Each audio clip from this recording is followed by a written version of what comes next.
Hello, Amanda. Welcome to the Rotten Horror Picture. What's your favorite movie? It's a tough voice to do. I was going to say, you got to go lower. Is it? Because I was going to go lower. Hello. No, it's tough. You got to have that weird kind of zip to the top of it. Yeah, it's got to be like a little bit in the top of the throat, but not in the nose. Do you know what I mean? Yeah, I always really like when he's just casually talking to people, like in the first one, before they really go over the top with it, and he's like, well, I don't know. What are you doing tonight? Right, where he's just like a guy on the phone. Yeah. Making popcorn. I love popcorn. This is the Rotten Horror Picture Show, the horror movie podcast where we talk about movies off of the Rotten Tomatoes 200 Best Horror Movies of All Time list. My name is Clay. With me, as always, is Amanda. How are you doing, Amanda? I'm good. I got the popcorn on the stove, walking around in a weird beige sweater with my cordless phone. But you're not actually doing that. It's actually a recreation of you doing that while you're played by a much more famous actress. Yes. That's right. We were originally going to do Frailty today. Psych. But, we're shamelessly trying to be involved in the zeitgeist. So. We're the cotton weary of our time. Yes, we sure are. And today we are doing number 165, which is Scream 2. You said that like you weren't sure which one you were going to say. I honestly forgot what it was for a second. I apologize.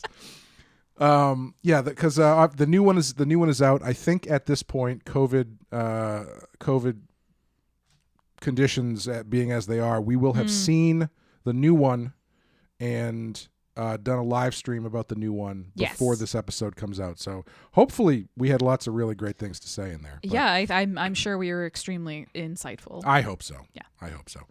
But yeah, Scream 2, the sequel to the phenomenon Scream 1.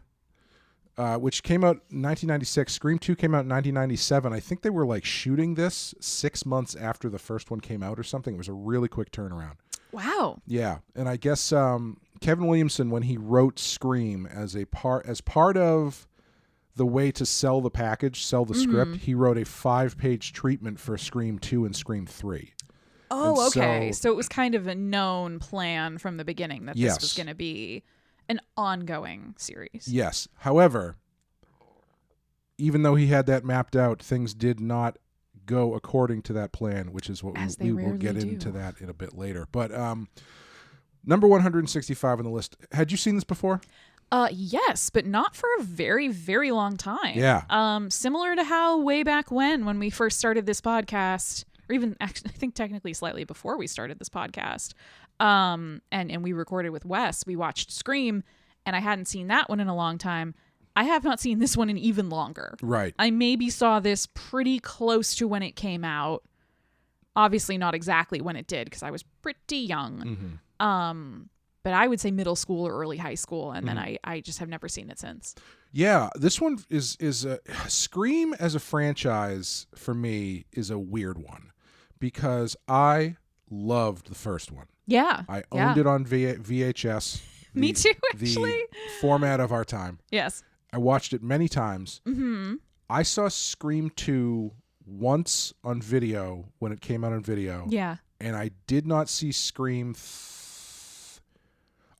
I don't think I saw Scream 3 until last night, actually. Oh, really? And Scream 4 I had only seen fairly recent. If I had seen Scream 3 before I watched it last night, it was years ago, and it left such a small mark on me that I did not remember anything about it. Okay. Weirdly, I think I've seen Scream 3 like twice. Really? Yeah. That's a rough one to see multiple times. Yeah, I think I sought it out to watch it one time, because I was like, I loved the first one. I think I was like pretty neutral about the second one. Yeah. And then I saw the third one, and then I think it was just like, at a sleepover or in somebody's room, or you know what I mean? Like, yeah. It's on kind of in the background, and we ended up just like bored and watching it. Have you seen the fourth one? I have not. No. Not bad.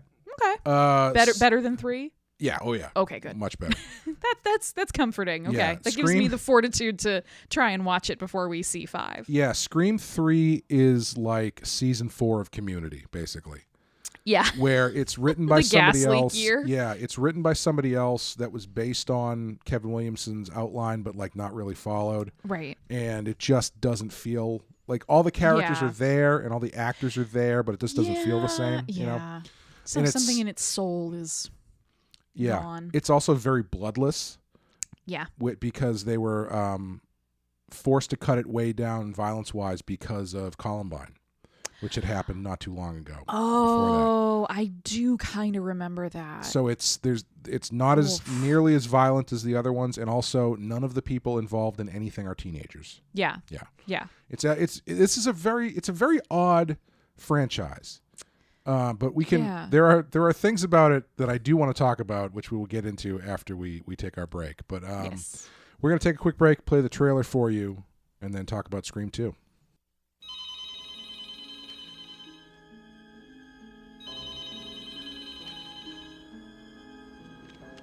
Hello? Hello, Sydney. Remember me? What do you want?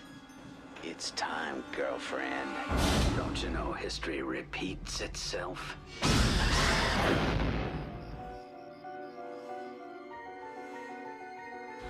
Last night, 2 college students were brutally murdered. Police are everywhere. The girl was stabbed 7 times. Ouch. Hi, Gale Weathers, author of the Woodsboro murders. She's an opportunist. Be kind, she saved our lives. Yeah, I know. I read all about it in the book. I can't wait to see the movie.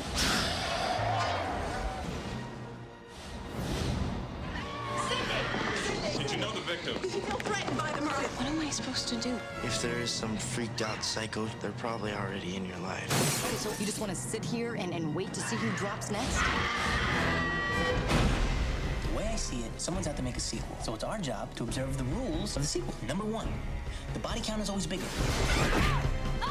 Number 2, the death scenes are always much more elaborate. How do we find the killer, Randy? That's what I want to know. Well, let's look at the suspects.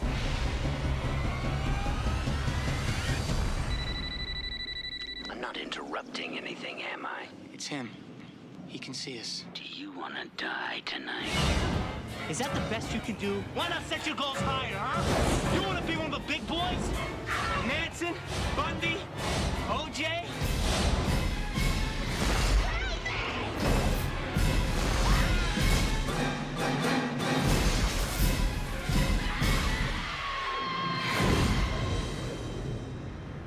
What's your favorite scary movie?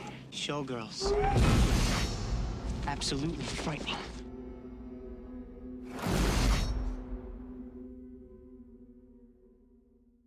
All right, Scream 2 from 1997.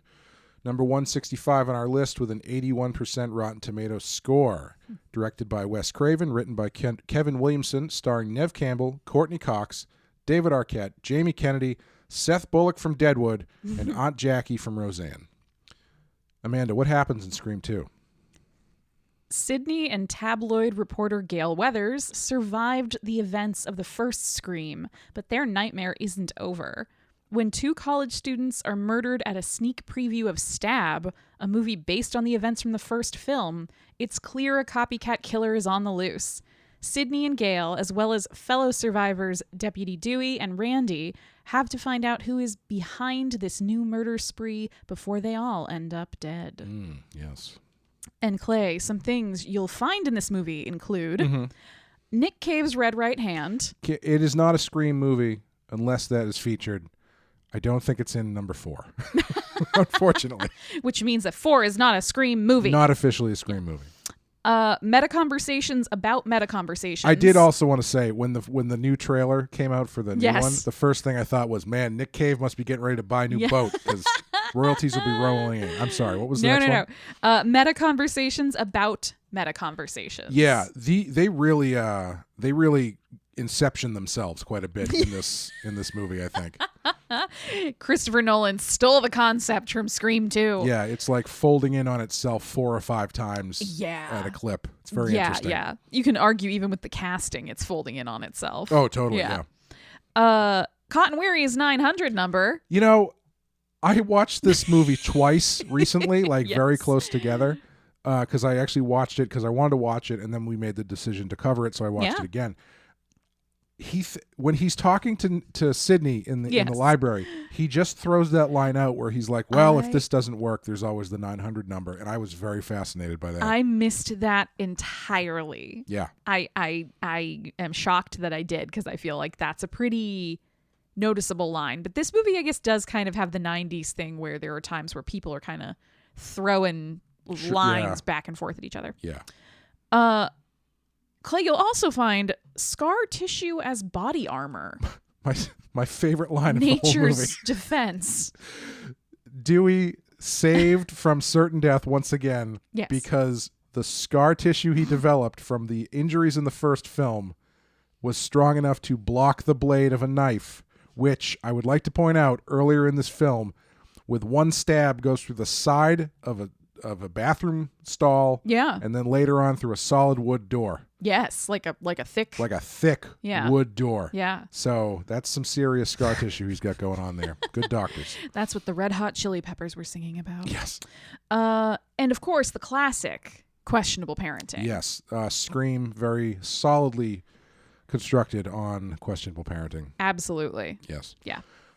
So first of all, the first thing that stood out to me about this movie that really took me back, $7.50 for a movie ticket on like an opening night. Was that ever true? I remember when movie tickets were $4.50, like across the board. What? Or maybe it was $6. I think it was maybe $6. Where were you going to see movies? Showcase Cinemas in Revere. Are you serious? Yeah.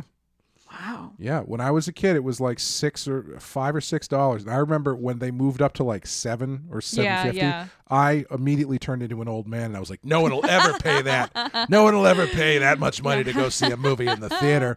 Have fun paying for your $24 ticket nowadays. Exactly. But the opening scene of this movie is very good, and I think it is indicative of this movie as a whole, because this movie has a lot of really great sequences in it. Yes. I think the action is better than the first movie. It's more inventive. They're kind of doing different stuff. Yeah, they're trying new things. Yeah. And they are saying something with this movie. But I don't know if the movie that you're watching fully understands what it is it's showing to you. Yes. Because just to kind of get this out of the way, I find this movie to be profoundly sad and tragic and depressing. Yeah, this movie is, when you dissect it and you sort of lay it all out in words, a huge fucking bummer. Yeah. Like, this movie is the things it's saying about like human nature and people's motivations and all of this stuff are really dark. Yeah. It is so much darker than anything it has to say about movies or sequels or anything like that. Yeah. Because what they're doing with Sydney specifically is just brutally bleak. Yeah. And and that opening scene kind of sets that tone where, there's this couple that have gone to see Stab, the in-movie version of Scream, the first movie. And the boyfriend goes to the restroom and he gets killed in the restroom. And then Ghostface comes pretending to be the boyfriend and eventually kills the girlfriend in the rowdy crowd in front of everybody. Right, yeah. And nobody pays attention and nobody does a thing. Right. And I mean, if you really want to go there, it's also a black woman who's being killed. Yeah. And I think you have to go there because they even make a bunch of comments. That's like, true. Yeah. Their conversation, they talk very explicitly how they're like, like black people do not fare well in these movies. Right, like part of the reason, isn't it Jada Pinkett Smith? It is. Yes. Yeah. Part of the reason she doesn't want to see the movie is she's like, they're always about just like some skinny white girl getting chased by a guy and she's the only one who survives. Everyone else dies, and if there are any black people in it, they die like horrifically and right away. Right. And then that's exactly what happens. Yeah. It is also such an odd flex too, because the first one is so white. Yes. Like the first Scream is so aggressively white. Yeah. It's just interesting. It's an interesting juxtaposition, obviously, that they are clearly seem to be doing on purpose. But yeah, before we get into that depressing stuff, let's just talk about this on like a general kind of do the fun stuff first. First question. How do you feel about sequels in general? Not necessarily this one, but just like they talk about sequels in the movie. So let's talk about sequels in the movie that is also a sequel that we're talking about. Right. We'll talk about sequels the way they talked about sequel in the sequel. Yeah, sure. Yeah. Yeah, that tracks. You know, I'm not blanket against them. Mm-hmm. I think more movies get sequels than need sequels. Sure. But I do think that, like, especially in horror movies, the franchise is such a it's such a genre unto itself. Yeah. That by making a movie that has multiple sequels that are sort of at least mostly all in canon, you are sort of following in this grand tradition at this point. Yeah. Do you know what I mean? Like there are so many horror movie franchises, and horror movie franchises have been a thing in such a big way, at least in my opinion, kind of longer than a lot of other styles or genres of movies that have been sort of like more falling into that pattern now. Yeah. So I'm not inherently against them. However, I do agree with the conversation they have in film class where they're sort of like, yeah, name a sequel that's better than the original. Right. And I'm sure one exists, but it is hard to think of them. So it's kind of like, yeah, I have mixed feelings about sequels. What about you? Friday the 13th, Part 7, the best of the series. Hard disagree. See, that's where I think they limit themselves in that conversation, because everybody only talks about the first sequel. Nobody ever talks about the later sequels. Right. Well, I mean, because like I feel like that then you get into Randy's argument of, oh, that's not like Empire Strikes Back's not a sequel. It's the middle piece of a trilogy that was planned as a trilogy, or you know, became quote unquote planned. Sure. Yeah. That's a different podcast. Yes. I will not be on. Yeah, I find them interesting because they make sense, but I kind of feel like sequels were very looked down upon for a very long time. Oh yeah. I think they still are in a lot of ways. But they've become so mainstream. Like I think it was probably like Harry Potter maybe who made sequels, the concept of sequels, classy, because even though that's part of a series where it's like, you know, you're in this for 7 movies, it's this idea that it's the intro to the extended universe. Idea. Where it makes it seem like there is a larger plan at play. Yes. Instead of, shit, this movie made a shitload of money. Let's do it again as quickly as possible. Right. Like, oh, no. Don't you see? We put all these Easter eggs and these references to these other things in the first movie so that we could make the second movie. We were planning it all along. It's not because Captain America actually did okay in the box office. Right. And we're going to just run with it. Right. Sometimes you stick to your guns, and even if it doesn't do that great, you keep going. But that's another conversation as well. R.I.P. the Dark Universe, going down the ship with the mummy. It's an interesting concept to get into for a movie that is so meta that does a sequel, to start talking about sequels, especially in the horror genre where everything gets a sequel. Right. Yeah. And I think how do you feel about what they do inside the movie regarding sequels? Like, do you feel like that discussion or the calling out of stuff about sequels is reflected in the movie itself? Not as much as you would think. Yeah. I feel like they pay a lot of lip service to it at the very beginning. Yeah. With the opening sequence in the movie theater, and then with the kind of initial conversations that Sydney et al. Have after the news has gotten out that 2 of their fellow classmates have been brutally murdered. They sort of talk a lot about it, but then the rest of the movie doesn't really do a whole heck of a lot with it, aside from try to make the boyfriend into a red herring. Right, which we can talk about that in a bit. Yeah, I don't buy that at all. But the thing that I found interesting is it's tough, right? The first Scream is so impeccably written. Like Yeah. it is so tight. Yeah. You know, they've got visual cues that are written in that are commenting on things. Like my favorite scene in the first one is when the guy in the camera truck is watching the hidden camera as though he's watching a horror movie and go like, get out of the house. You know, like it's so smart. It's so tightly written. This one is, it's got its ups and downs for me. Yeah. And I think in the first one, the meta stuff and the comedy are better woven together. Yeah. And then incorporated in the rest of the movie in a way that like makes sense and feels genuine to the characters and to the action, but doesn't feel like it's super making light of what's happening. Mm-hmm.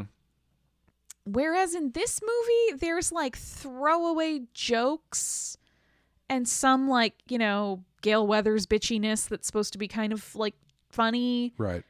But it really largely kind of, there's the like humor of it is kind of lost. That's sort of like the feeling of like gleeful indulgence. Yeah. Isn't there in this movie. Like we said earlier, it's much more bleak. Yeah. For all of its like trappings of like, you know, slick 90s movie. Yeah, and I feel like it kind of it covers itself a bit in how good the individual sequences are. Like the opening is really great. I even like the setup that Sydney's in college and she's got a caller ID thing. That's a great idea.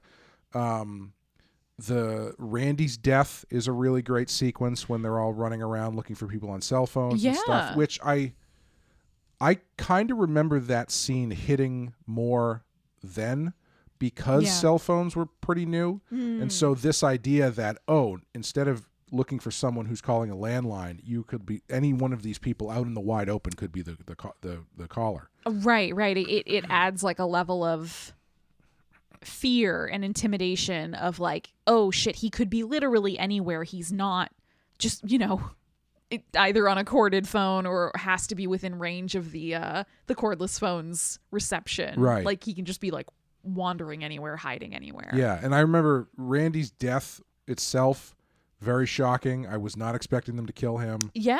I even liked to jump backwards in the movie slightly, this sort of Black Christmas homage where Sarah Michelle Gellar is alone in the sorority house. Oh, sure. Yeah. I thought that was really well done. Like, yeah. They even, we were talking about it, they come up with a really great reason for her not to leave. Right, why she has to go back inside, and which, you know, usually you're like, what are you doing? Don't go back in the house. But she's trying to do the right thing that everybody yells at horror movie heroines to do, which is just call the cops. Right, but she can't, because if she leaves the house, she's on a cordless phone. Right. The connection of the phone doesn't work, so she's got to go back into the house so she can get reception on the phone. Yep.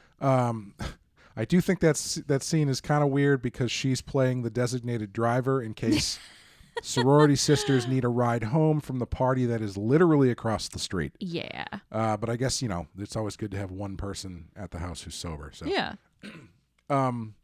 Yeah, I feel like her sequence is one of the weaker ones just because it's so similar to the first movie where it's chasing a girl through a house kind of stuff. Yeah. But I do think the things they add to it are very good. Right, and I do think that I kind of like that because there's some element of the classic horror movies, the classic slasher that they are preserving in that sequence, which I like because it doesn't then just stay there. Sure. You know what I mean? The rest of the movie is not them just like hiding in the house.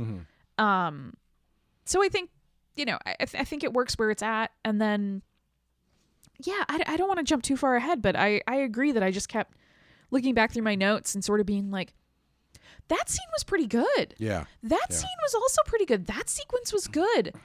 But there's like a disconnect between each of these individual sort of vignettes with different characters and what happens to them and the whole thing. Right. It just doesn't, each piece feels well done, but the whole doesn't fully jive for me. Yeah. Yeah. I think part of that is probably this film also was altered a lot. Because I guess part of the script was leaked online. and so they had to rewrite a bunch of stuff. But we can get into that a little bit later. That's a bummer.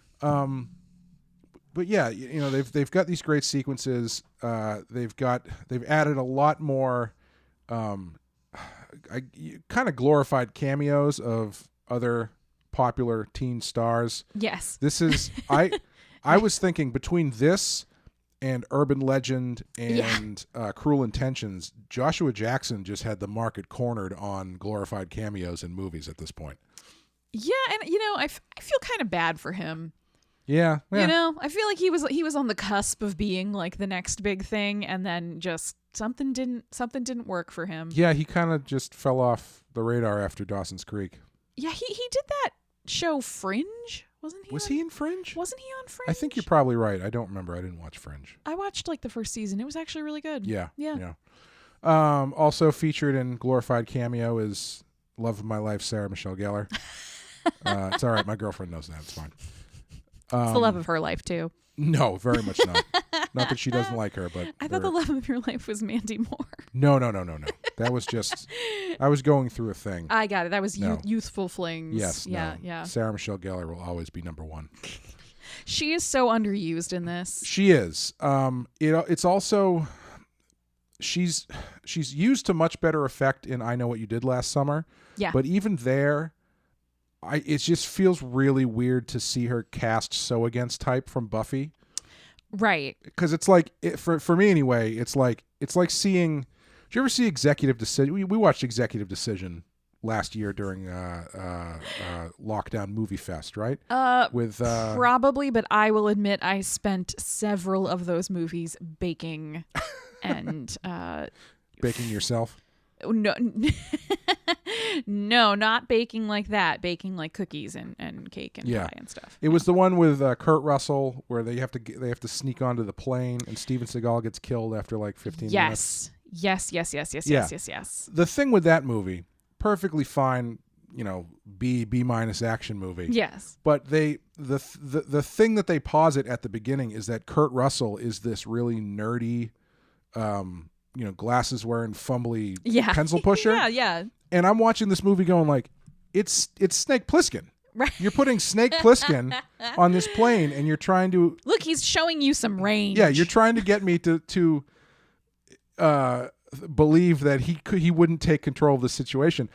That's how I feel in this movie with Sarah Michelle Gellar. Yeah. But it's even worse because she looks just like Buffy. Like they don't change her. It's like she just showed up in the clothes she was wearing, did her scenes, and left. Right, because it's the same time period. Right. And she looks the exact same, and they don't style her any differently.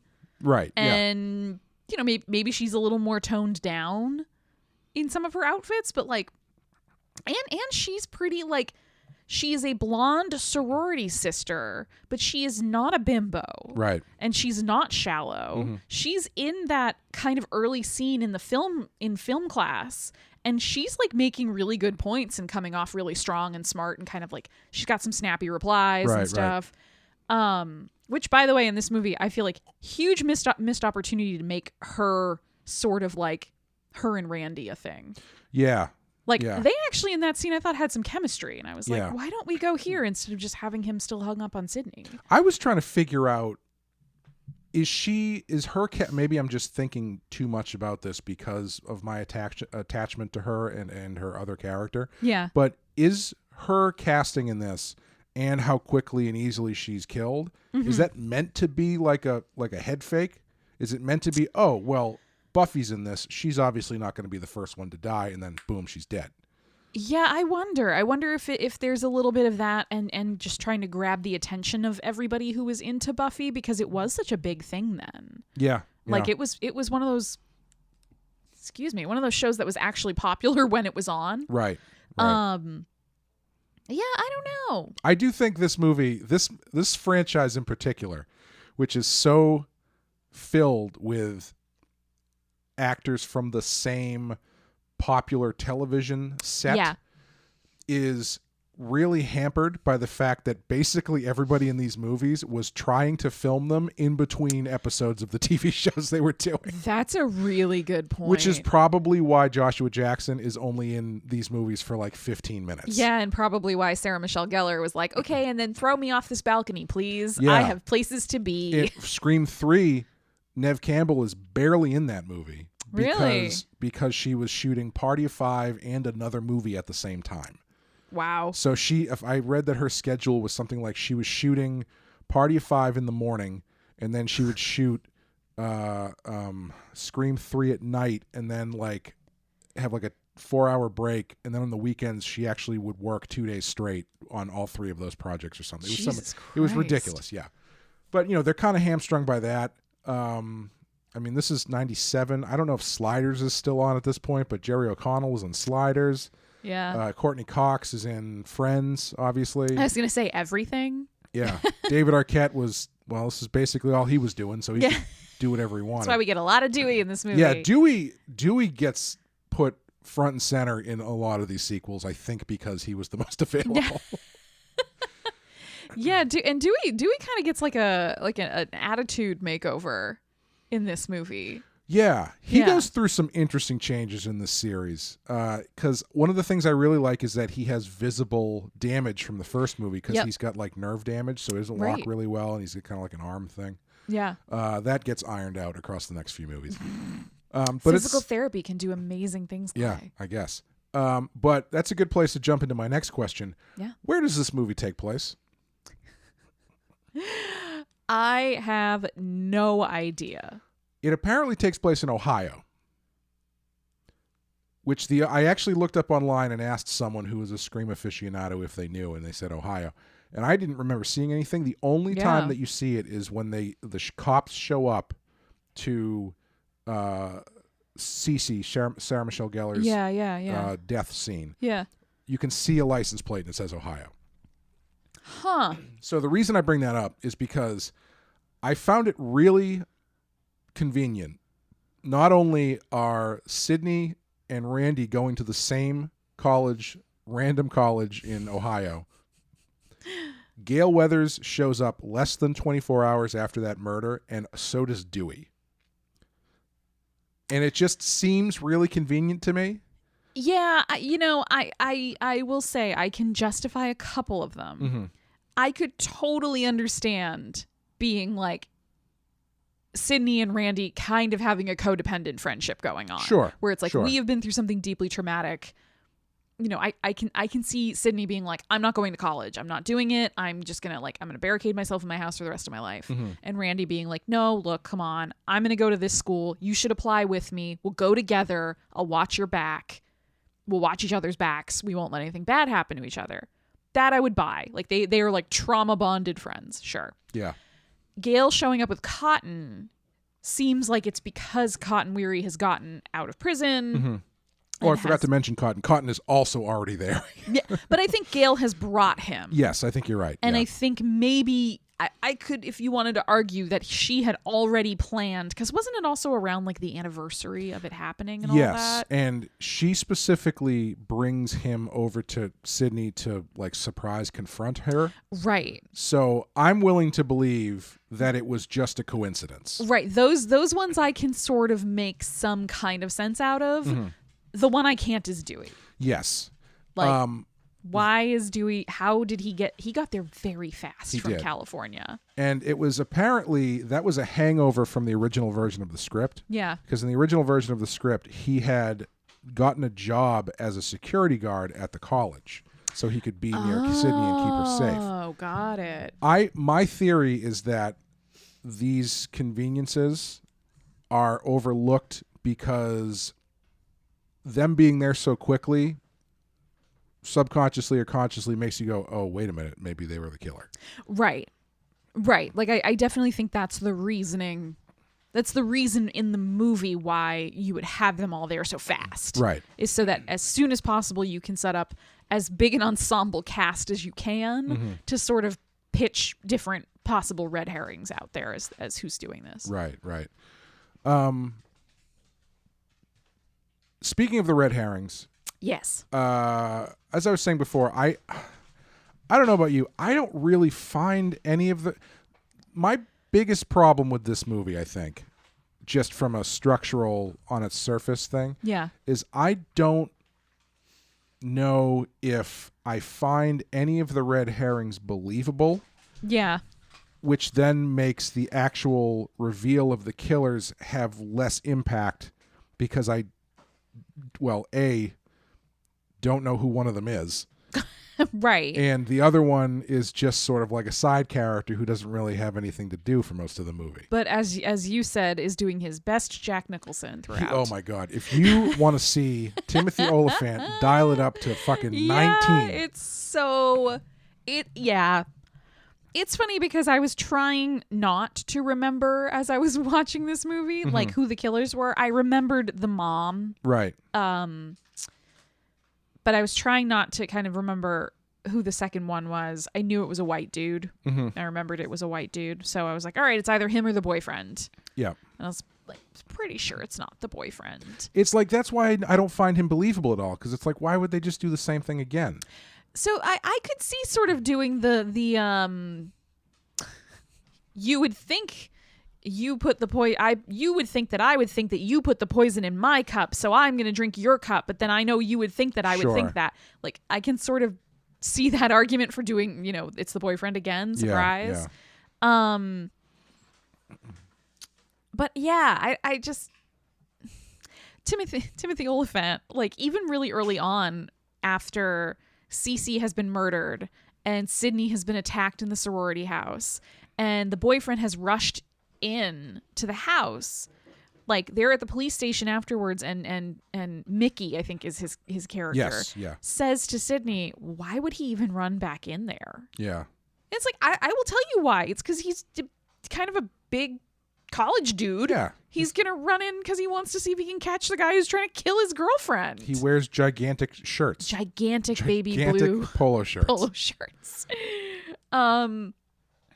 I'll tell you what, I wish the killers were Portia de Rossi and Rebecca Gayheart. Yeah. Because they're so fucking creepy. Like, they are the sorority sisters who are aggressively trying to get Sydney to join their sorority. Honestly, kind of makes more sense. It does, and they are scary. Because they are like mini little Stepford wives. It creeps me out. Yeah. Excuse me. Yeah, I think the thing that throws me off with this one is the reveal in the first one is so, like, it makes sense. Billy and Stu, Billy more so than Stu, but Billy's plan and reasoning is fairly woven into the story and sound, right? And I like in the first one how you are supposed to suspect him.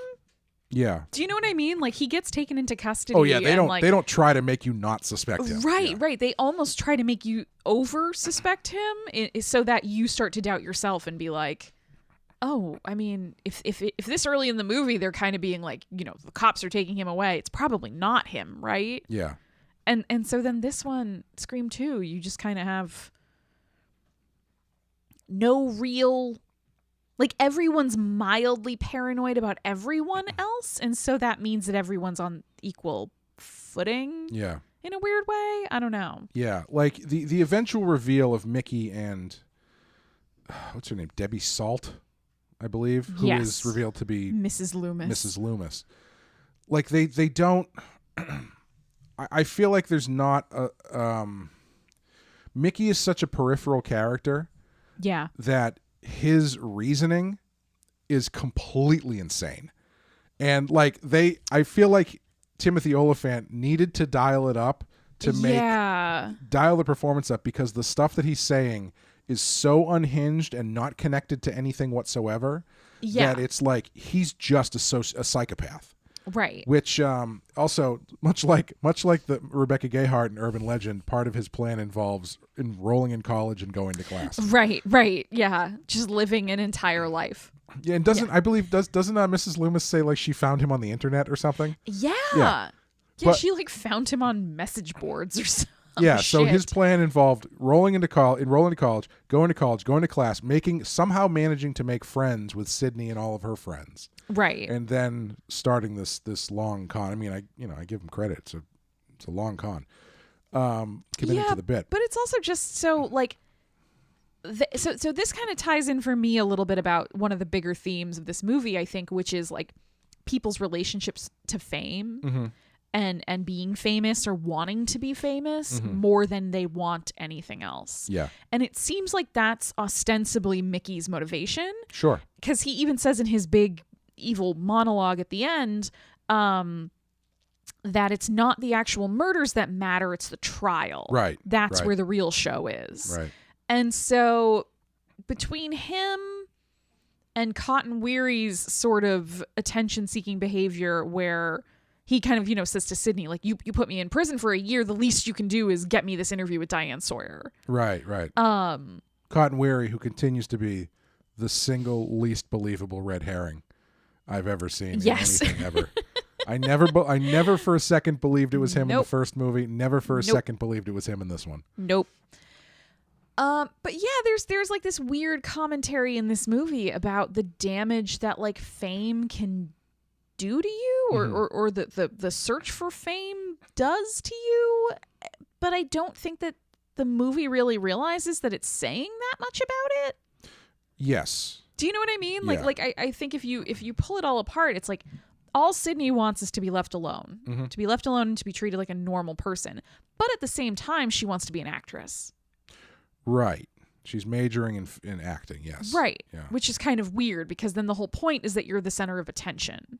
Yes. Yeah. Gail and her success in her book. And then when we think Mrs. Loomis is still Debbie Salt, her trying to sort of mimic Gail's success and Cotton trying to get the press attention and being jealous that Sydney's getting it and thinking he should and that he's owed it. Yeah. And, it's so interesting that there's so many of these threads. But I don't think this movie knows how to tie it together into like, this is what the movie is saying about fame. Right. Like it doesn't have like an end point. It's just like, look at all the ways that people react to potentially being famous. Yeah. I actually think, obviously, if you're going to try, people love these characters. And so I'm at this point in podcast timeline, we have already seen the new one, so we know what's going to happen. But like I was talking to someone and they suggested that, what if Neve Campbell is the murderer in the new one? Yeah. And I can't I think about that that would be interesting, but it's like people love these characters. Yeah. That to twist them that badly would just be so sad and unsatisfying. Yeah. The reason I brought that up is because I was thinking it almost feels like Gail should be one of the killers in this because she's had her book come out. She's kind of like being forgotten. She's looking for the next best thing. Well, what's she going to do? Well, just recreate the fame of the first one by doing another one. And so it would track more for me if Gail was one of the killers. Right. But you can't do that to these characters because it's like making Fred from Scooby-Doo the monster. Fred was the monster all along. Yeah, that's true. I totally agree. I mean, another interesting way to have it is to have it be Dewey. Yes, Have it be Dewey, have him say, like, I lost so much in my life trying to save you. I'm crippled because of you. But yeah, exactly. And that's the thing. Again, it would be really, really dark.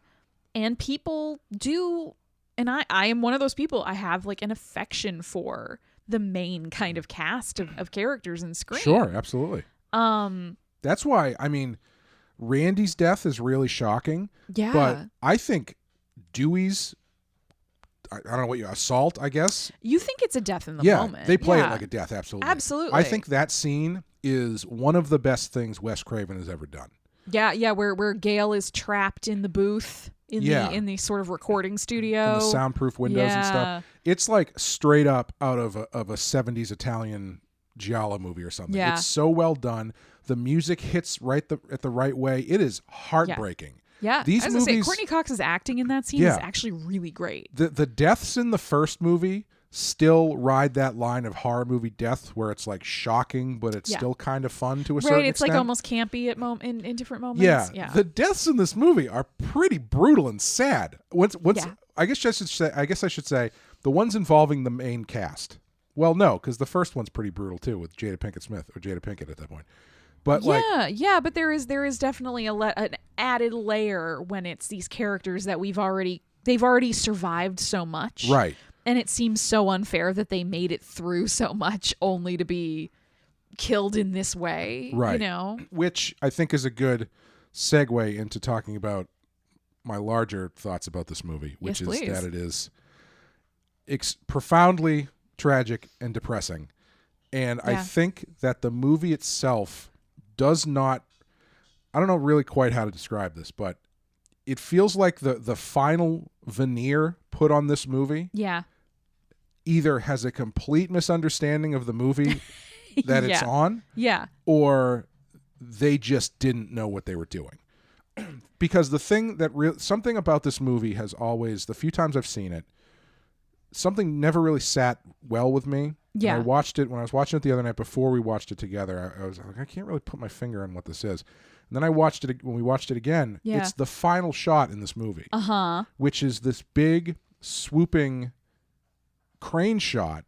Yep. With this like upbeat kind of like very 90s music. Yeah, very very 90s like collective soul song or something. Yes. And they're doing this big crane shot pulling back from Sydney, who's walking out onto the quad. Right, because they've survived, they've defeated the killers. Gail, we find out Dewey's alive, and Gail has leapt into the ambulance to be with Dewey. Mm-hmm. Sydney has instructed and gotten the reporters to go pay attention to Cotton, which is all he wanted. And then she just turns around and starts walking across the quad. She walks across the quad by herself, more alone than she has ever been in either of these movies. Can I ask a quick question? Yeah. Where is her dad? Didn't he survive the first movie? He's actually in the third one. I thought maybe he was a possible killer for the new one. Yeah. But apparently he died off screen between 3 and 4. But yeah, Sydney she walks away from Dewey is maimed, thought dead. Randy's dead. Yep. Her boyfriend is dead. Her best friend is dead. Yep. Her other friend is a psychopath. Yep. Her ex-boyfriend's mother is a psychopath who is also dead. Yeah. Cotton only cares about being famous. Right. Gail has jumped into the ambulance to go off. So, I mean, like she's... Gail and Dewey are together, you know? Regardless of whether or not they survived, they are now gone. Right. And they've prioritized... Gail has prioritized Dewey. Yeah. And you're left with Sydney, who is by herself dealing with a whole new round of people that she loved being murdered just because she is alive. Yeah, and the realization that this was not something that was going to happen to her just once. Yeah, because... You know, it was not like... You would assume you'd only be targeted by a murderous psychopath one time in your life, maximum. Right. Pretty quickly, this has already been round 2. And she's probably, 21 in this, 21 in this movie? Yeah, if that. I mean, I don't know if she's probably maybe a sophomore in college or something. Right. Junior. So now she has to look forward to her whole life and be like, it happened once and then it happened again. There's no reason why it won't happen a third or a fourth or a fifth time. Yeah. And the thing that is so sad to me about this is the text of the movie. Yeah. Through... very specifically the scene with when she is at theater rehearsal talking to the director is, this is your fate. Yep. You can choose to fight it if you want to, but this is your fate. And it bothers me because through this movie, all she does is avoid things. Yeah. She is constantly looking to other people to solve the problem. Even at the end, she swings an axe around a bit and kind of tries to fight off Mrs. Loomis to a certain extent. But even at the end, she has to give up her own self-respect and do an interview with Diane Sawyer in order for Cotton Weary to save her fucking life. Yep. And there is nothing happy about any of this. No, it's not a triumph. Right. She doesn't get this moment of empowerment. No. And they kind of try to play it a little bit like she does. Like when she's fighting with Mickey, he has some throwaway line where he's even like, "Ooh, you've got like a Linda Hamilton thing going on. It's cool." And like to an extent she does. She definitely fights back. She's definitely like physically capable and defends herself. But yeah, in that ending sequence, she is cornered. She's going to die if this other person doesn't save her. Yeah. And yeah, there's no moment of like power or catharsis for her. It's just like, yeah, okay, now everyone's gone again and I'm alone again. And there is nothing for me. There's no one standing beside me. There's no bright spot in my future. There's just this over and over again. Yeah. And I think it would bother me less if she was more active in the movie. Because I was trying to think, because before I started watching the second one, I was thinking about the Scream franchise, and I was like, you know, Sidney Prescott is like, she's got to be one of the best final girls because she's always fighting her way through this stuff. And I was thinking back, I was like, well, I'm thinking that based on the first one. I haven't seen 3 and 4. I haven't seen 3 and 4. I don't remember 2. Yeah. And then I watched 2, and it was just like, she's kind of along for the ride in this movie. And she never like actively tries to break this cycle, and it is summed up in what is a great film scene, but I think is a horrible scene in this movie, which is where her and her friend, whose name I don't remember, Hallie, yes, I think that's it. Haley. Yeah. Haley. They're in the Ghostface shows up, kills the 2 cops that are protecting them, and starts driving the cop car, which they are stuck in the back seat of. They can't get out because the doors are locked. And there's like a grate thing between the front passenger seat and the back seat. Crashes the car. Ghostface is knocked out. The only way that they can get out of the car is if Sidney pulls the cage off the front of the car, climbs over Ghostface, gets out of the car. Right. Which she does. Yeah. However, and it's a great, like, very suspenseful scene. Yeah, lots of tension. But I was sitting there just going like, kill this fucking guy. Kill him. Or at least take his mask Take the mask off. And I know they try to do the thing. It's like, don't do it, you'll wake him up or whatever. But it's like, yeah, you got to climb over him. You are literally... Gouge his eyes out. This is the best chance you will ever have to end this right now. Yep. And she doesn't take it. She crawls over. She doesn't even take the mask off. Yep. She gets her friend out. Then she's like, I have to know who he is, and turns around to go back. He's gone, turns around, got her friend. Friend's dead. Yep. And then the boyfriend's dead, and then everybody else dies. And it's like, it's just, it really bothered me because she is... presented in this movie as constantly pushing away being active, being told that this is your fate unless you choose to fight it, actively chooses not to fight it. Right. And then it's just like, yeah, what do you expect? Everyone's dead. Yeah. You know, and the other thing that bothers me is, so she's an acting major, a theater major, whatever. She is in this play. It looks like it's like part of the Greek tragedy, the Oresteia. It is, yes. Yeah. And she's playing Cassandra. I'm really glad you knew that because I wrote it down, but it's like chicken scratch, and I was not going to be able to get it. No, I'm pretty sure it's the Agamemnon section of the Oresteia. You are correct. And she's playing Cassandra. And the thing with Cassandra is, the god Apollo wanted to have sex with Cassandra. Cassandra said, no, thank you. Mm-hmm. And Apollo went, you bitch. And then as they were wont to do. Yeah, gods, absolutely. Yes. And then he cursed her with the ability to see the future. Mm-hmm. But the curse part is that no one will believe her. Mm-hmm. And this bothers me so much in this movie. Because if you want to make her, because clearly having the big climactic battle on the stage, in the set, is supposed to be like, yes, you are the Cassandra of this tale, kind of thing. You would think the thing about Cassandra is she's too active. Interesting. Okay. She can see all the bad shit that's going to happen, and she's always trying to tell people. Sure. Nobody believes her. Everyone thinks she's insane. Mm-hmm. They literally think she's a mad woman, and so they lock her up. Yeah. And nobody listens to her. Sydney is the opposite.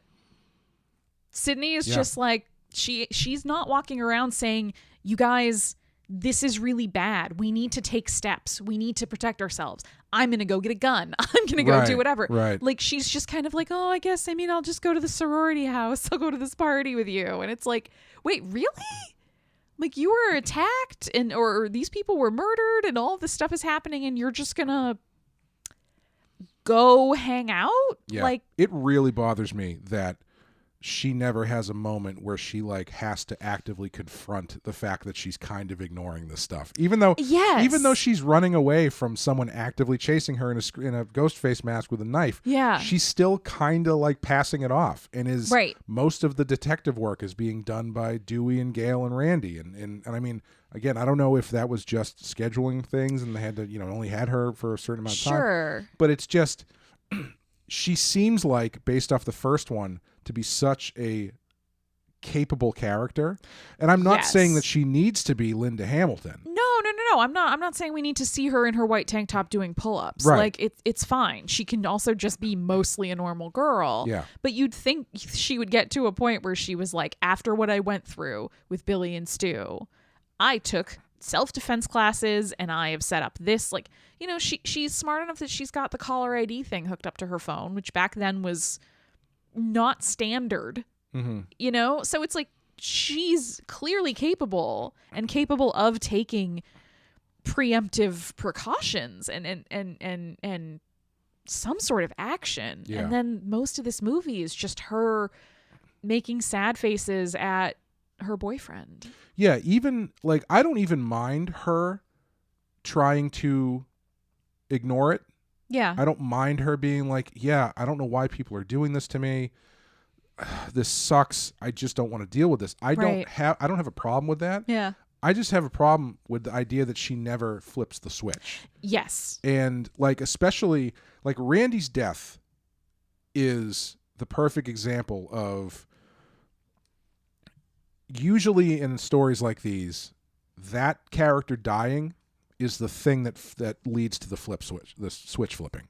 Right. Because it happens at a certain point where she has turned the other way long enough that now one of her close friends has been killed. Yeah. And she can't deny that this is about her anymore. Yeah.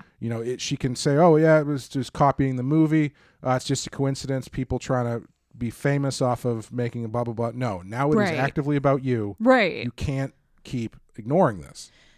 Yeah, and I do think it's such a shame that Randy's death happens without Sydney there. Yes. Yeah. Like, I wonder if that maybe you could have had a scene more like that had she been there to witness it. Like, she's not really there for anybody's death. Like, yeah. She's there when you think Gail dies. Yep. When Gail is shot and falls off stage. Yep. She's there for her friend. Her friend and the boyfriend. She's directly responsible for the death of her friend. Right. And kind of almost directly responsible for her boyfriend's death. Derek. Because, like, she gets there before Mickey does. And then she's like, what are you doing here? And she kind of hesitates untying him. And then Mickey shows up and is sort of like, oh, hey, man, we did it. We got her. Look, here she is. And she believes Mickey more than she believes Derek. So she stops trying to get him out, and then Mickey shoots him. Yeah, yeah. But yeah, it's so frustrating that she never has that moment of like, I have to do something about this. This is my life, and these are my friends, and this is happening because of me. So I need to be the one to do something. Yeah, and because she does get that in the first movie. Yeah, she really satisfyingly turns the tables on Stu and Billy. Right, and I don't necessarily think the exact same thing has to happen. No, not at all. And I'm not advocating for a Halloween 2018 style booby-trapped house or whatever. Right. Like, I just think there has to be a level of, even in that final confrontation with Mrs. Loomis, that Sydney on her own is the one who gets the upper hand. Yeah. It really would have been nice. Like, the thing with Cotton at the end bothers me a lot. Yeah, because he's such a weird character. Like, he's so peripheral to everything, and he's so like. He's played like he can sometimes be a really sweet, nice guy who didn't really do anything wrong and doesn't deserve to be involved in any of this, but then also like a giant threatening creep. Right, yes. And so you get kind of whiplash where you're like, am I supposed to think of him as like a self-absorbed creep who's just trying to take advantage of everything? Or am I supposed to think of him as kind of like a frustrated guy who's been dragged into this hellhole and just wants to make something out of it. Yeah. Like, I don't know. So like tonally dealing with him is always really weird. Mm-hmm. And it's like, is he really going to let Mrs. Loomis kill her? Yeah. If he's not a murderer and he's not a bad guy, Right. why would he ever entertain that? It's Right. very weird. Yeah. Yeah. Yeah, and I think that's well. I wanted to ask you what you thought about, because when I was thinking about this, how kind of sad and depressing of an ending it is for Sydney. I started thinking, well, why is this different than any other slasher movie? Because it ends the same way, where you have one person, maybe two people, who are left. Yep. After everyone around them has been killed. Yep. Why does this land so much more depressingly than, say, any entry of, let's say any of the good entries of Friday the 13th or Nightmare on Elm Street or anything like that? What do you feel like the difference is? Well, I feel like part of the difference is that a lot of those movies, it's easy to forget that a lot of those movies end with the final girl and some sort of friend or love interest or other character who's still there. Right. A lot of them do. I know it's not the majority, but enough that it's a substantive portion of the sorts of movies we're talking about. The other thing I think is this movie ends in full daylight with a crap ton of people around. Yeah. And all of them ignore her. Yes, every single person ignores her, yes. And I think that's really what it is. Because, you've got, some of the Friday the 13th movies where the ending is the final girl defeats Jason or defeats Mrs. Voorhees. And then she's alone. But then usually you get some sort of small epilogue that the authorities have come. Right. Kind of the adults have arrived. You know what I mean? Yeah. And they have taken care of her. She's on a gurney. She's getting put into an ambulance. She wakes up at the hospital. Like, there are signs that she is being cared for, that people are gathering around her, and she's safe now. She's protected. Yeah. She's in kind of a cocoon or a community of some kind, even a temporary one, that there are people paying attention, that, oh my God, you've been through so much. You've been through more than anyone should have to handle. Sydney's been through that twice at the end of this movie. Yeah. And she just walks away. Like, she's like gonna go to the vending machine and get a Snickers or something. Right, yeah. And it's so sad because it's like, again, I think it's this movie's weird underlying message about like fame and fame-seeking behavior that the reporters abandoned her immediately as soon as she says, well, I'm not the hero. It was Cotton. They all rush over to him and they don't give another thought to her.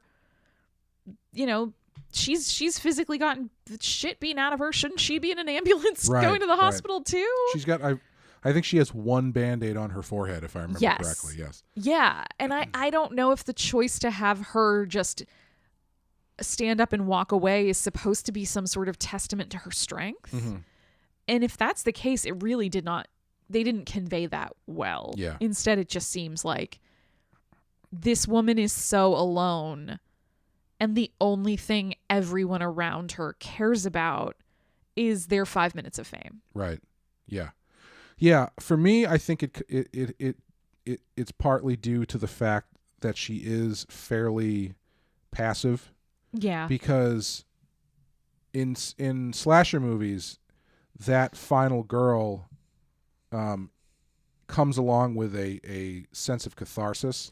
Yeah. Built into, she's been put into a situation that she was not prepared for against a antagonist that is much more powerful than she is, and somehow she pulled it together and she won. She defeated the monster. Right.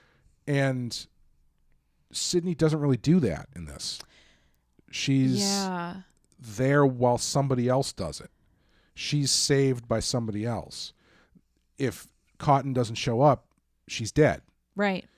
And on top of that, I think there's a certain something strange about the fact that this all is, I know you joked about this last night, but I don't mean to sound like I'm victim blaming here, but like it's all specifically tied to her.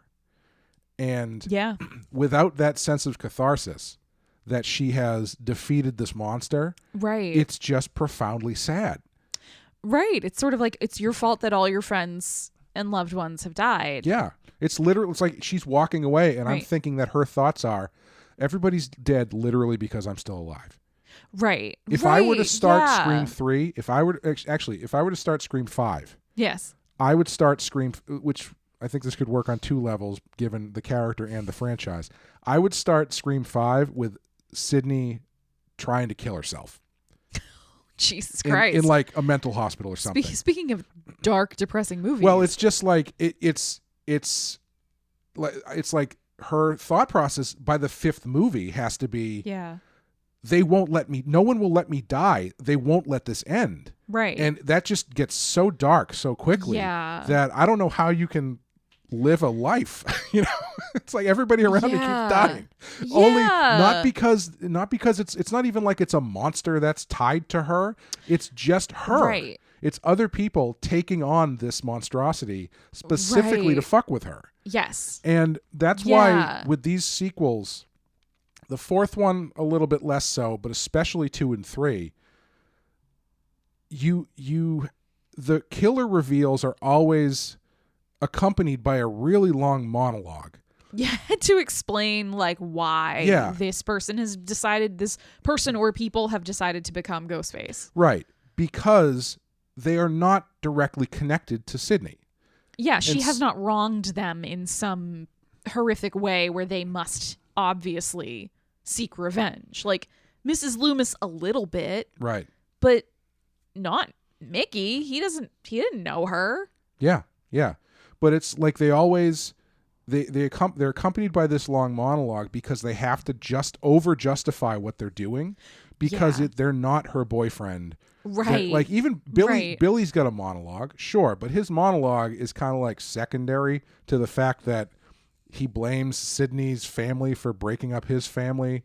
As much as Right. I don't particularly care for that plot point, but Yeah. he's connected to Sydney. Like there's a connection Yes. there. Yeah. Whereas Mickey, he's just a fame-seeking psycho. Yeah. Mrs. Loomis, I guess, sure. It's like how she's many connected, degrees of but- separation though. Yeah. Yeah. And in the 3rd one, I don't know if you remember how the 3rd one ends. No. The killer turns out to be Sydney's long-lost Oh, God, half-brother, that's right. who she doesn't even have a scene with until he reveals himself at the end of the movie. Yeah. And Yeah, it's just like, at this point, if I was her, I would be thinking like, why do you need me for this? Right. Like, why? Like Well, because that's what it seems like she becomes over time, is just a catalyst for fucked up people to do fucked up things. Yeah. It's not like it is only about her to such an extent that it becomes not about her at all. right. Do you know what I Yeah, mean? Like exactly, yeah. she specifically doesn't matter. It's just like crazy people need an excuse to do the things they want to do. Right. And she's a famous one. So Right. they go, her. Perfect. Yeah. Let's just go after her. Like Mickey's speech at the end about it, he was going to blame the movie. First of all, Yeah. terrible idea. Yes. Yeah, that's Like not it's how it never been works. done before. I'm pretty sure that was literally what Billy was going to do. But like he goes off this thing about blaming movies or whatever. I think it'd be more interesting if he blamed her.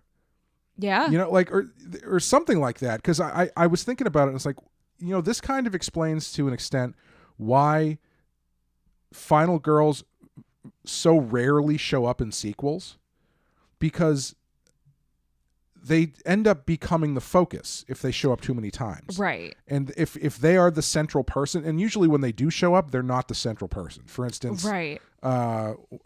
Nancy shows up in Nightmare Part 3. Yep. She's there as someone, she's the mentor figure in that one. She's not the central figure. The surviving girl from Final Destination shows up in the second one as also as a mentor figure. Yeah. Both of these characters, spoilers, end up getting killed. But I think there's a reason for that, because if you are a singular person that this keeps happening to, and someone coming for you ends up getting everyone around you killed, Yeah. that's extremely depressing. But also, like as much as I was saying earlier, I'm not looking for Sydney to become Linda Hamilton in T2. This is the perfect excuse, like the perfect reason why she would. Yes. That she would immediately after this be like, all right, well, I'm going to go get a fuck ton of self-defense training. I'm going to learn how to use various weapons. I'm going to work out like a motherfucker. I'm going to live in my doomsday prepper home where I don't want anyone around me. Yeah. And if they want to come for me, they can fucking come for me. And if they can succeed in killing me, fine. But I'm not putting anyone else in the crosshairs anymore.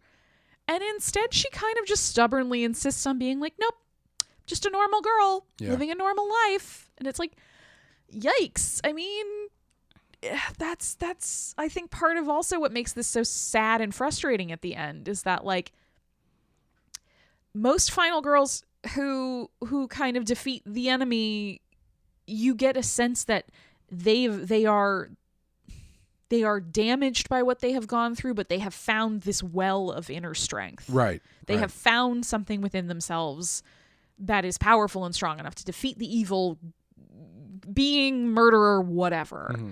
And then that makes you feel like they're capable of doing it again.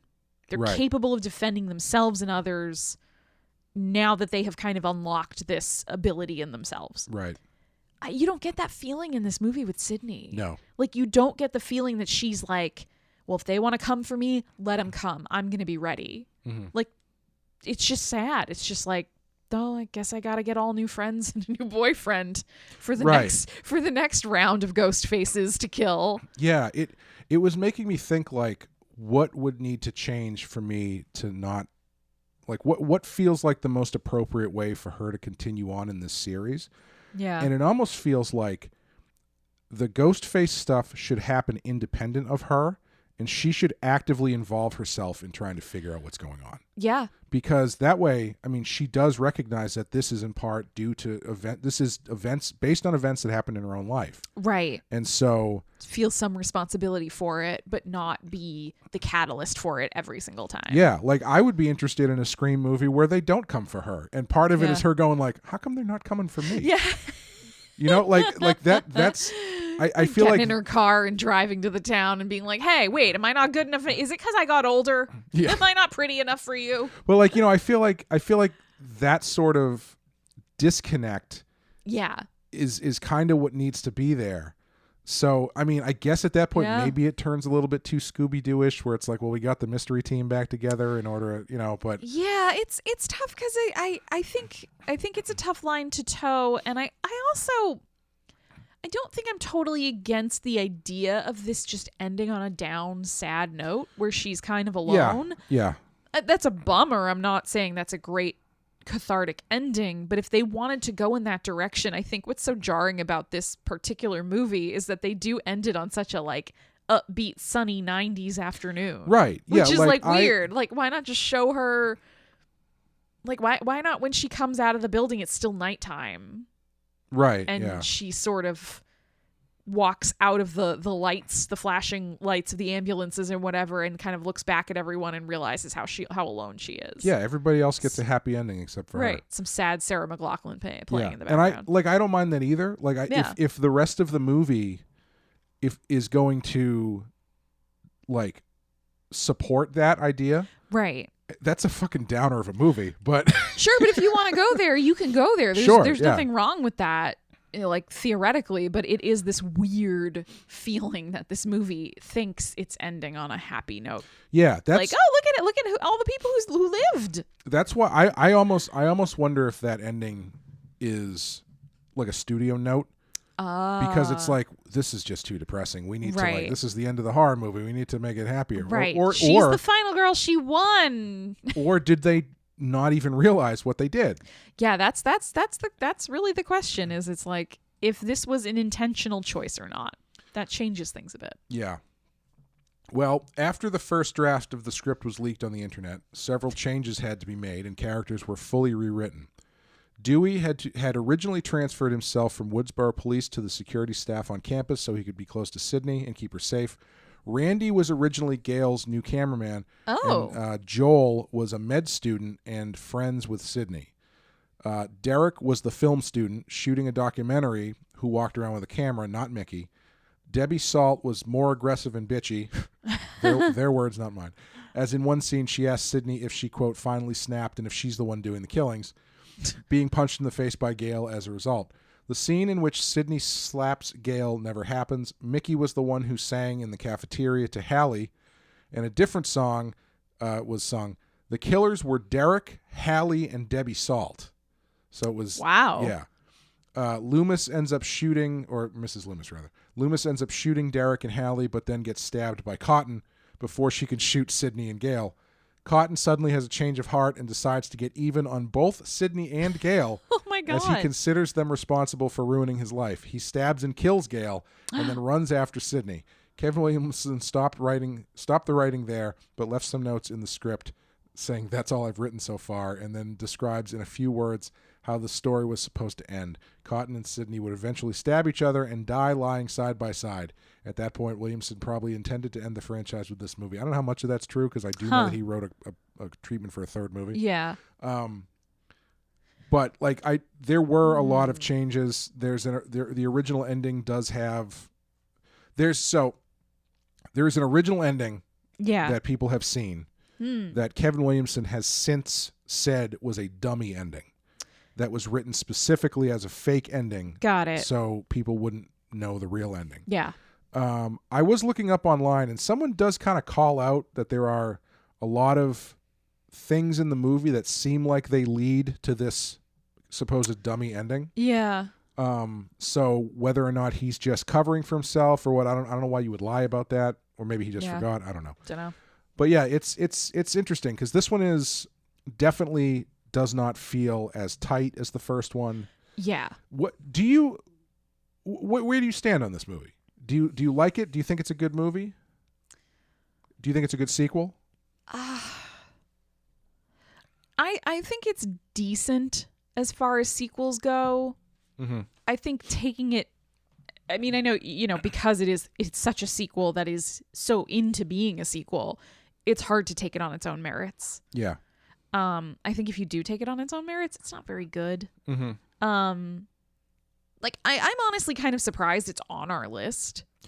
Yeah, me too. I was when I saw it there, I was surprised, but then I was thinking, oh, I know a lot of people talk about Scream 2 as being actually really good. Maybe I just haven't seen it in a while. Yeah, I don't think it's a bad movie. Yeah. I don't think it's like, I understand why they wanted to make it. I think it has some great sequences. I think it's trying to say or get at some interesting things. Mm-hmm. But it's not the kind of movie I want to like go back and rewatch. Like I find it a less fun watch. Yeah, I would agree. Yeah.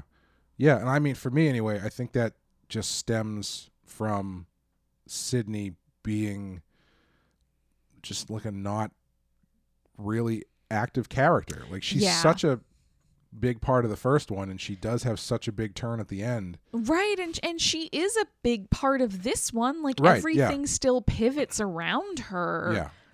But she's just kind of like, she's sort of like character-wise, she's kind of absent, and I think they kind of make gestures at like quote-unquote growth for her, but I don't think it actually really happens. Yeah. And so, in the end, it's just kind of a bummer. Which I think is my problem with it, is it's like, like if I think if for me anyway, if they had the moment where Sydney flips the switch and decides to fight back or to get involved and take control, I think I would like this movie a lot. Yeah, like if she lured the killers, to the theater. Yeah, something like that. You know what I mean? Yeah. She kind of lured them in and sort of knew that like she was gonna finally face them. Like it had been something. I just want her to be lines. active. I want her to be involved and not just be scene after scene of her either being told someone close to her is dead, right, or freaking out because she got an instant message from somebody, or being cornered by like she's from getting hit from all angles in this movie. Yes, and she just never pushes back. Right, you would think that after a point you'd get to your breaking point and just be like, you know what, fuck off, like, get away from me, or like something. And she's just always kind of like, stop it. Yeah, no. Even at the end, like even if you take out Cotton saving her life, it's too little, too late at that point. Yeah, because everybody's already dead. You know, everybody's dead. Great, you decided to join the club, to come to the show. Right. after everybody already left. It's Right. so. Yeah. I do. Do you think it belongs on this list? Honestly, not really. Yeah. I again, and I'm not saying that I think it's like a bad movie or it's not worth watching or whatever. Yeah. But it just doesn't feel like one of the 200 best horror movies of all time. Yeah. It's a tough one for me. Because I like Scream so much. Yeah. And Scream is such a big zeitgeist movie. Yeah. That this one kind of, like I said before, I think it has some of the best sequences in any Wes Craven movie. Yeah. Because as we talked about in our Scream coverage, he's not really that dynamic generally. Right. Even this movie, he's got the things he does, and that's what he does. Yeah. This movie feels pretty flat visually. Yeah. And I was watching the third one last night, and that one's not very interesting to look at. Yeah, I think, there are interesting sequences in this movie that are well done, but at the same time, I think it kind of just tries to do some of the stuff that the first one did, but I don't know. Yeah. It doesn't quite get there for me. Yeah, it's almost more memorable for me because it is such a weird, almost more than the first one, this weird slice of 90s esoterica.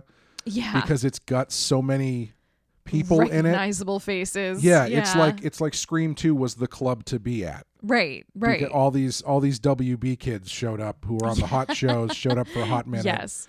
And so you go, oh my God, you'll never guess. Oh, Joshua Jackson. Oh, Sarah Michelle Gellar's in it. Oh, Heather Graham. Oh, we totally forgot to talk about Luke Wilson playing Billy. Oh my God, yes. The Stab footage. You get to see footage from Stab, which is the movie based on the events. And Tori Spelling is playing Sydney, right? Yes, which is a payoff of a joke in the first movie. Yeah. Where Sydney says, when is asked who she'd want to play her in a movie, she says, I don't know, I'd probably, knowing my luck, they'd probably just get Tori Spelling. But yeah, they have Luke Wilson playing Billy. Yep. Very well. I think he's really funny. Yeah, it's really funny. Heather Graham plays Casey from the first movie. Oh, that's who that was. Yeah. That footage, Siri, I said Casey, not Siri. Get out of here. The robots are taking over. Stop it. Hey. High quality podcasting. That footage actually was shot by Robert Rodriguez. Oh my God. And in Scream 4, they have the kids of Woodsboro have a Stab marathon. Yeah. And you get to see the opening credits of Stab 1 that say a Robert Rodriguez film. So it's a nice little callback there. Oh God, I love that. Yeah, I don't know why I was talking about all that. But overall, it's a tough one for me to put on the list as one of the greatest horror movies of all time. Yeah. I know it has its defenders. I didn't want to listen to or read too much about this before we talked about it. Yeah. But I'd be interested to hear other people talk about it and why they love it so much. Yes, because I know also that, there's a vocal contingent of people who really adore this movie. And I say more power to them. I don't fully understand what they're seeing. Yeah, that seems to be, I think, where my problem with the franchise past the first movie stems from for me is that I think it's the Sydney problem. Yeah. Because for some reason I've never really been interested in these sequels, and I think this one is the key to why, because she's this really weird character who is just really sad. And it's not really super fun for me to watch this sad character be put through the paces all the time. Every time. Like the third one, it's the third, all these people are dying. Sydney's not really involved. Yep. And then she shows up and she's like, I'm sorry, you're my fucking brother? Yeah. Yeah. And you're killing people because our mom was an actress who was like assaulted at a party and had a baby. What the fuck? What's going on? Yeah, like what does this actually have to do with me, my life, or any of the people you've killed? Yeah, like, I won't tell you who the killer is in the fourth one if you're going to watch it. Yeah, I want to, so please do not I won't. tell me. Yeah, it's just it's too bad because I like Sydney as a character in the first one a lot. But I think part of the problem is that the franchise in general leans too hard on the Prescott family drama. Big time. In a way that doesn't allow Sydney to like have any other character traits. Yeah, like especially in the third one. Yeah. Big part of the third one. I think that in general is the weakest part of the story in the first one. Yeah, because it's like weirdly confusing. Like it's like unnecessarily confusing. Yeah. And also just unnecessary. Yeah. There's it's just I think Billy still works without that stuff. Yeah, I mean I think you could give him a much more straightforward. Yeah, the excuse that he uses in the movie about being blaming movies, that stuff is fine. Yeah. Especially in the movie that he's in. Yeah, and the whole Cotton Weary subplot doesn't really need to happen. As much as I love Liev Schreiber. In the third one, I don't know if you remember, in the third one, one of the big twists is that Ghostface gets a super voice changer that allows him to sound like everybody he is convenient to sound like over the phone. God, I forgot that, and now that you've reminded me, I hate it all over again. Yeah. It's a doozy. That's a Deus Ex Machina right to some lazy writing. Sure is. Yep. But I think that's going to do it for Scream 2. Thank you guys for listening. If you would like to support the show, you can do so by going to the patreon.com/thepensky file and joining our Patreon. If you do that, you'll have access to all the extra episodes that Amanda and I are doing this year. Last year, we did the entire Friday the 13th franchise, one a month. This year, we are doing Stephen King adaptations. We have a bunch on our list, but we're doing the ones that aren't on the list. So like It Part 2 and Christine and The Dark Half and all that fun stuff. Bookending our year with It Part 2 in January and the 1990 Tim Curry version in December. So that should be fun. But yeah, thank you guys for listening to the show and checking it out. We appreciate your support. Yeah, thank you, Amanda. Thank you, Clay. We will see you next time. Bye, everyone.